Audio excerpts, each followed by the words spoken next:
श्री दुर्गायै नमः। हर प्राणी अपने जीवन में चतुर्विध पुरुषार्थ यथा धर्म, अर्थ, काम और मोक्ष की कामना करता है।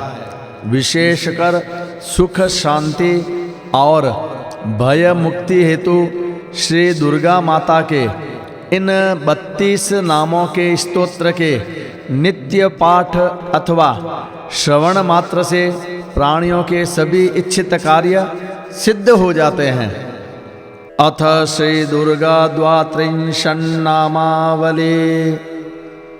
दुर्गा दुर्गार्ते शमने, दुर्गा पद्विनिवारिणे, दुर्गमच्छेदिने, दुर्गसादिने, दुर्गनाशिने, दुर्गतोद्धारिणे, दुर्गनिहन्त्रे, दुर्गमापहा, दुर्गमज्ञानदा, दुर्गदैत्यलोकदवानला, दुर्गमा दुर्गमालोका, दुर्गमात्मस्वरूपिणी, दुर्गमार्गप्रदा, दुर्गमवेद्या, दुर्गमाश्रिता, दुर्गमज्ञानसंस्थाना, दुर्गमध्यानभासिने, दुर्गमोहा, दुर्गमगा, दुर्गमार्थस्वरूपिणे, दुर्गमासुरसंहन्त्रे,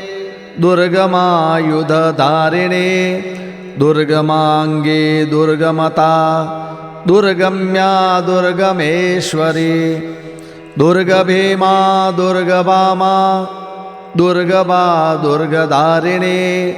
नामावलीमिमां यस्तु दुर्गाया सुदे मानवः, पठेत् सर्वभयान्मुक्तो भविष्यति न संशय।